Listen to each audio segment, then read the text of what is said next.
Bom dia, mas bom dia mesmo, que a graça e a paz do Senhor Jesus esteja em teu coração. Nós vamos dar início hoje a uma série de estudo no livro de Atos dos Apóstolos. Uma sugestão que a Ellen nos deu, que agasalhou bem ao coração. Amo o livro de Atos e mais uma vez estamos estudando e espero que seja bênção na sua vida também. Vamos hoje ler a introdução do livro de Atos. O livro de Atos começa assim: eu escrevi o primeiro livro, ó Teófilo, relatando todas as coisas que Jesus começou a fazer e a ensinar. Essa introdução é muito importante, pois Lucas está fazendo um link do evangelho que ele escreveu, o evangelho segundo Lucas, que Jesus é o homem perfeito, e dando agora continuidade que esse Jesus é o Senhor da igreja. Esta igreja que é dirigida pelo Espírito Santo, que ele comprou com seu precioso sangue, portanto, sempre é Jesus. Ele está escrevendo e dizendo o primeiro livro que ele relatou, e ele cita lá Teófilo, agora ele fala-nos de Teófilo, relatando todas as coisas sobre Jesus. O Lucas não estava escrevendo um livro histórico apenas, mas a respeito de Jesus. O Jesus que sempre fez, morreu, ressuscitou, está vivo para nunca mais morrer, continua fazendo. Ele está vivo, ele opera. E a questão dos verbos fazer e ensinar não pode ser mudada aqui numa estrutura hermenêutica, nem homilética, porque está correto, tem que ser assim mesmo. Esta é a forma do nosso Senhor Jesus. Não é uma teoria, não é uma filosofia, é uma vida. Ele faz e ensina enquanto faz, e ensina fazendo, ensina a fazer. É vida, é teologia e vida, é piedade e ensino.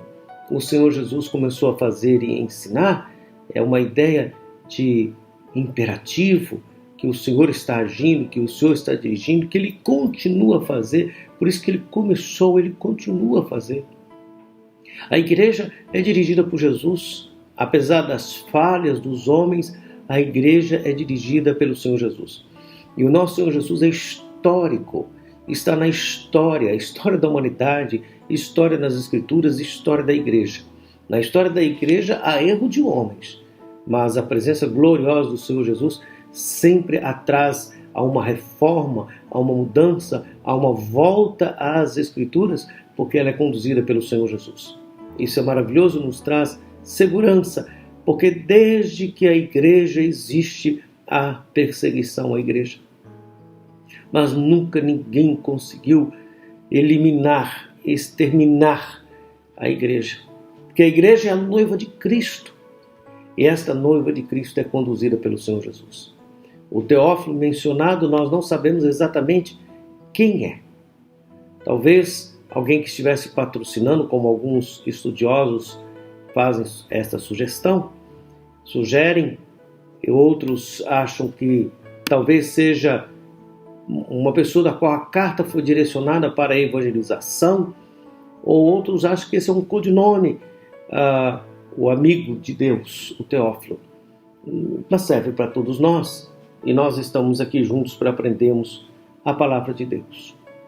Importante que foi escrito e inspirado pelo Espírito Santo, nós recebemos como palavra de Deus. Versículo 2. Até o dia que, depois de haver dado mandamentos por intermédio do Espírito Santo aos apóstolos que escolhera, foi elevado às alturas. Ele escolheu os apóstolos. Os apóstolos não se escolheram. Foi o Senhor Jesus que escolheu. Ele que escolheu a igreja. Ele que dirige o seu povo, é decisão dele, é soberania do soberano Senhor da glória. A ele honra, glória, poder e domínio para sempre. Ele escolheu os seus discípulos, até o dia que, depois de ter dado mandamentos, e aí a gente pergunta, que mandamentos são esses?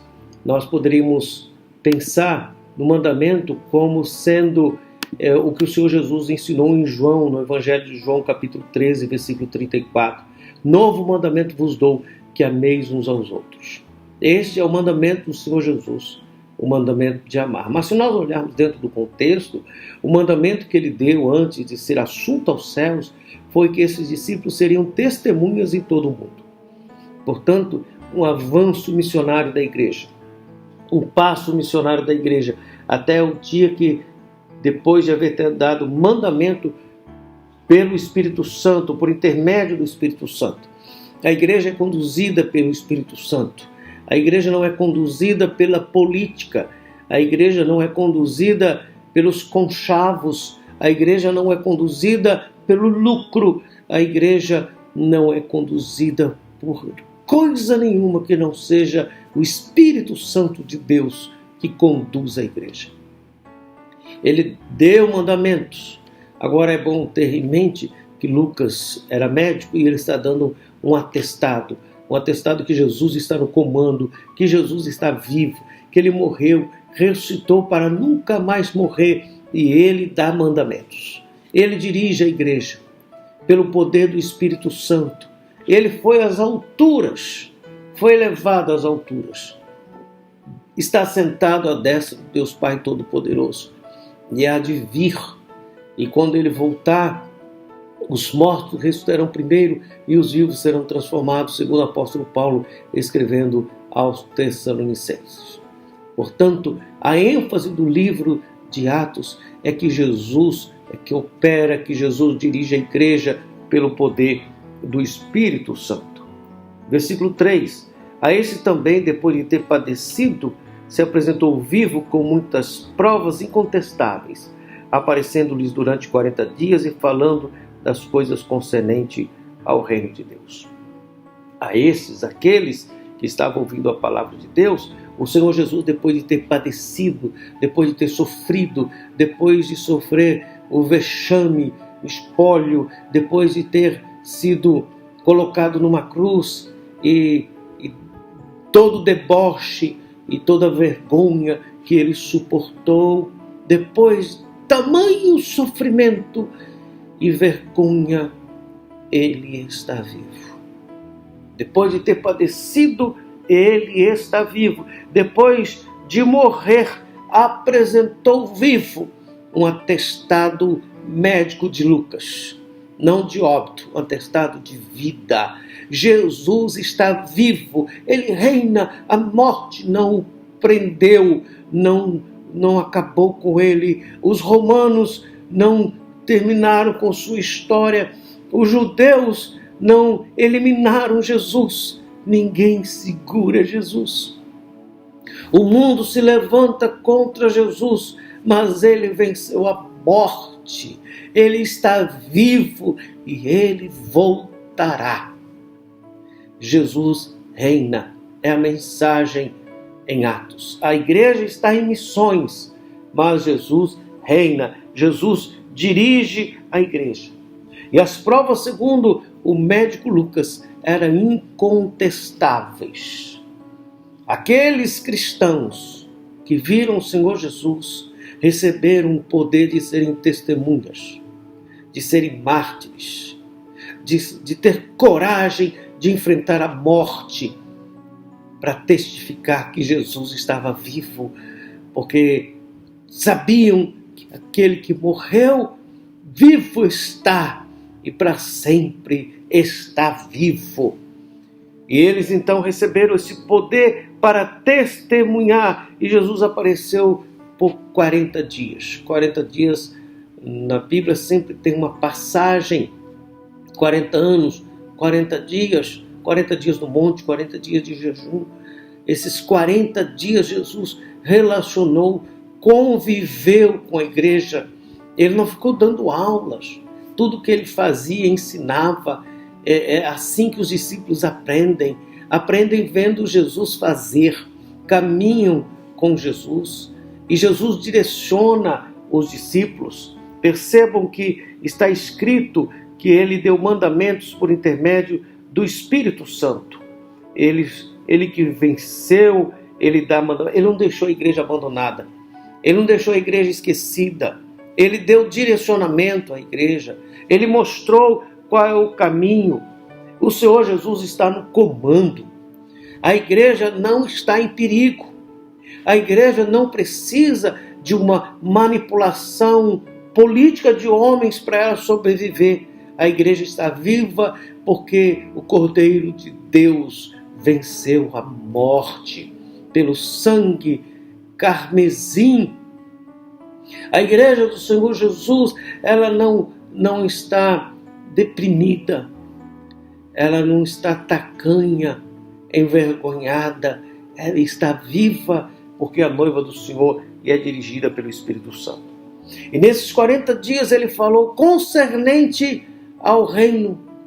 Ele não falou sobre o que estava para acontecer politicamente em Israel ou na Palestina, ou qual seria o desfecho político de Roma. O assunto era mais importante. O assunto é o reino. O crente cheio do Espírito Santo, ele fala com salmos e cânticos espirituais, não é que seja ignorante às notícias, mas é que não se abala com as ameaças. Porque o reino é inabalável, porque o rei está vivo, porque o reino do Senhor é eterno, o reino dos homens é passageiro. Por mais famoso que seja um governante, por mais tempo que tenha um imperador, ele passa, tudo passa. Mas o Senhor Jesus permanece para sempre, é o reino inabalável. A nossa permanência na terra é rápida, passa rápido, logo nós voamos. Mas aqueles que têm o Senhor Jesus experimentam já a vida eterna em Cristo Jesus. E por 40 dias falando concernente ao reino de Deus, em um relacionamento de amor, de graça, de bondade, de compaixão. Os discípulos estavam aprendendo, fortalecendo na fé, apesar da igreja ainda pequena, aparentemente frágil, mas sendo fortalecida com a presença do Senhor Jesus. Nós somos fortalecidos na presença do Senhor Jesus. Nós somos fortalecidos no relacionamento com Deus, na vida com Deus. Nós somos fortalecidos na palavra de Deus. É na palavra de Deus que nós temos convicção de que Ele está vivo e continuará sempre a nos conduzir.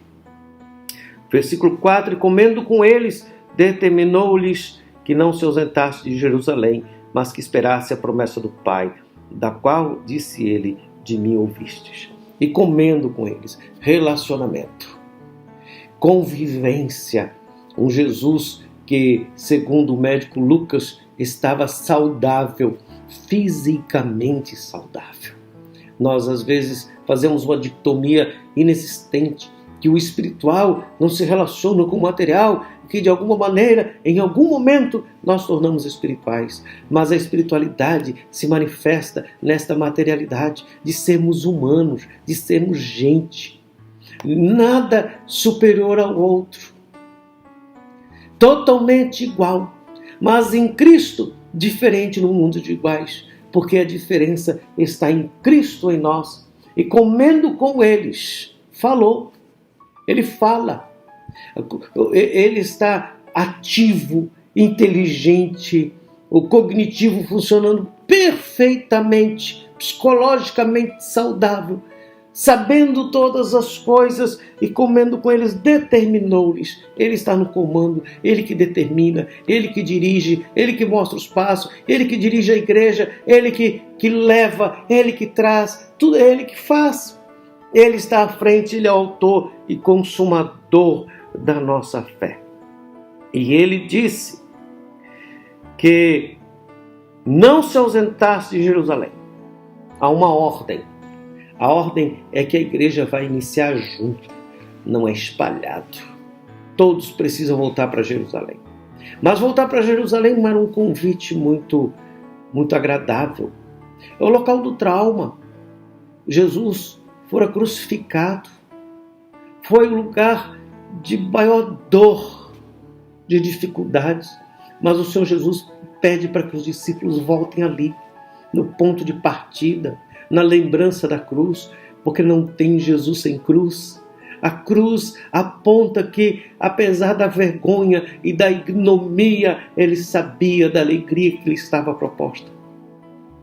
Jesus cura os seus discípulos, trata os seus discípulos estão juntos, convivendo em um relacionamento de vida, de amor, de cuidado de uns para com os outros. Era necessário voltar a Jerusalém e esperar-se a promessa que ele disse. É assim que a igreja caminha, no que Jesus disse. Não é o que a teoria da conspiração falou. Não é o vídeo que apareceu novo que assusta. Não. É o que Jesus disse. Quem tem ouvido, ouça o que o Espírito diz à igreja. A igreja é dirigida pelo Espírito Santo na palavra do nosso Deus. Se nós falamos de avivamento, nós precisamos voltar à palavra de Deus. Não são as experiências dos homens, não são as histórias dos homens, é a história do Senhor Jesus. O que salva os homens é a palavra de Deus, não é a história de homens, não é a experiência do indivíduo, mas aquele que experimentou pela palavra de Deus o Cristo encarnado. Veja bem que ainda ele nos diz que determinado disse a promessa do Pai, da qual disse ele, de mim ouviste. Ouça Jesus, ouça a palavra de Deus, guarde a palavra no coração, porque está escrito, porque João, na verdade, vos batizou com água, mas vós sereis batizados com o Espírito Santo, não muito depois desses dias. Em cumprimento a esta palavra, João batizou com água para arrependimento, mas Jesus batizou a igreja com o poder do Espírito Santo. O crente salvo, redimido no sangue de Jesus, batizado no Espírito Santo na igreja, propaga o Evangelho, comunica o Evangelho do Cristo que está vivo, reina e dirige o seu povo. O Senhor Jesus ressuscitou e não assustou ninguém. O Senhor Jesus ressuscitou e não abandonou seus discípulos. O Senhor Jesus, ele chamou os seus discípulos, ensinou, preparou, capacitou, caminhou, conviveu, e esta igreja então aprende com Jesus. Nós olhamos para Jesus e devemos aprender com Jesus. Quando nós olhamos para Jesus e entendemos que ele, sendo Deus, se fez carne, e que ele morreu na cruz do Calvário, que ele esvaziou de si mesmo, que ele se entregou, não há mais espaço para o hedonismo, para o egoísmo, para a nossa razão, para a soberba, para a arrogância, para a jactância, não.